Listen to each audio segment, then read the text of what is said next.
Setiap orang pada satu masa di dalam hidupnya hampir pasti pernah mengalami persoalan hukum perdata.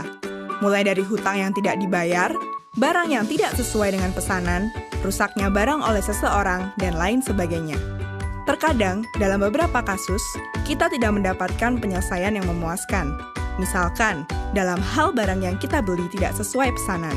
Biasanya, bentuk penyelesaiannya adalah pengembalian atau penukaran barang atau juga pengembalian uang.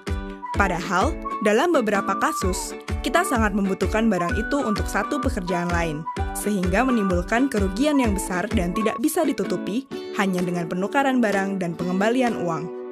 Dalam menghadapi hal itu, biasanya kita menghadapi dua pilihan. Pertama, pasrah dengan situasi yang dihadapi. Kedua, mengajukan persoalan tersebut ke pengadilan. Bagi sebagian besar dari kita, menempuh jalan ke pengadilan bukanlah suatu pilihan. Kita segera membayangkan proses yang rumit, biaya yang besar yang harus keluar, dan waktu yang lama. Bahkan, di masyarakat kita, ada sebuah anekdot tentang proses pengadilan yang bilang bahwa bersengketa di pengadilan ibarat memperebutkan kambing, namun bisa kehilangan sapi.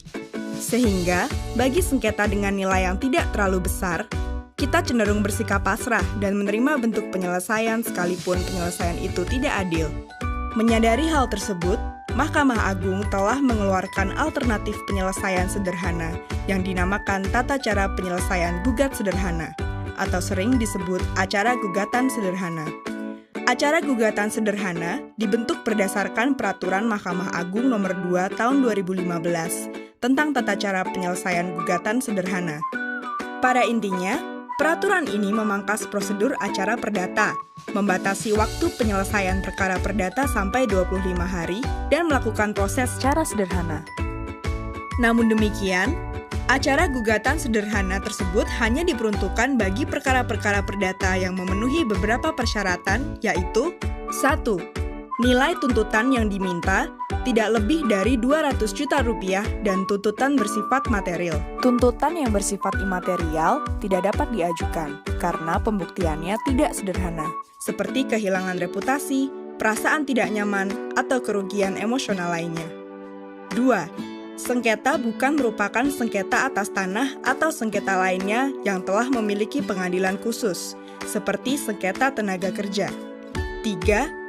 Penggugat dan tergugat harus dalam satu wilayah hukum yang sama. Sebagai contoh, orang yang tinggal di Jakarta Selatan hanya dapat menggugat orang yang berada di Jakarta Selatan, tidak dapat untuk menggugat orang yang tinggal di Jakarta Pusat. 4. Penggugat dan tergugat masing-masing hanya terdiri dari satu orang, namun juga dapat lebih dari 2 orang selama dapat menunjukkan kepentingan hukum yang sama. 5. Tergugat harus jelas keberadaannya dan tidak dapat dilakukan pemanggilan dari pengadilan negeri wilayah lain. Acara gugatan sederhana didasarkan pada beberapa prinsip, yaitu 1. Pendekatan pada proses persidangan adalah bersifat mudah. Artinya adalah penggugat atau tergugat tidak perlu memusingkan pasal-pasal yang akan dituntut. Penggugat dan tergugat hanya akan menjelaskan pokok persoalannya. Hakimlah yang akan bersifat aktif untuk menentukan pasal mana yang digunakan dan hal apa saja yang perlu dibuktikan oleh penggugat dan tergugat. Jadi, apabila ingin mengajukan gugatan, maka cukup mengisi formulir yang sudah disediakan di pengadilan. Mereka juga tidak perlu didampingi oleh pengacara. Apabila kesulitan dalam mengajukan gugatan, penggugat akan dibantu oleh petugas pengadilan. 2. Waktu penyelesaian yang cepat. Salah satu tujuan dari acara gugatan sederhana adalah untuk mempersingkat waktu. Pada gugatan acara perdata, waktu penyelesaian rata-rata adalah kurang lebih 450 hari dari tingkat pertama sampai dengan Mahkamah Agung. Acara perdata dapat melalui 3 tingkat pengadilan. Pertama, di pengadilan negeri, kedua, tingkat banding pada pengadilan tinggi, dan ketiga, tingkat kasasi pada Mahkamah Agung.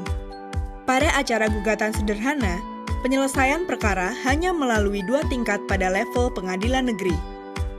Pertama adalah pada tingkat hakim tunggal di pengadilan negeri dengan waktu penyelesaian 25 hari kerja sejak hari sidang pertama, sesuai pasal 5 ayat 3 Peraturan Mahkamah Agung tentang gugatan sederhana.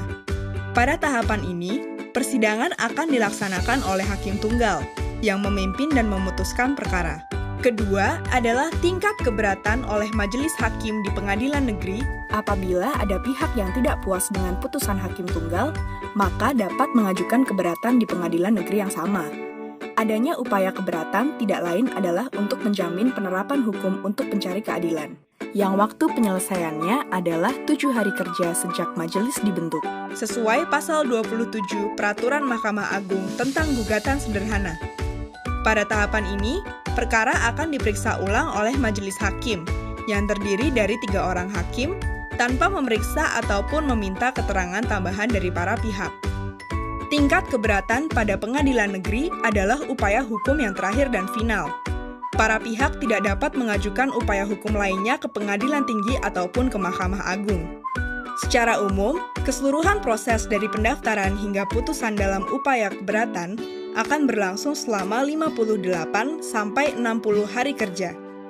Dengan adanya peraturan Mahkamah Agung ini, diharapkan terjadi peningkatan akses bagi masyarakat untuk memperoleh keadilan melalui pengadilan. Di samping itu, diharapkan iklim usaha Indonesia semakin meningkat baik di mata para pelaku usaha tanah air.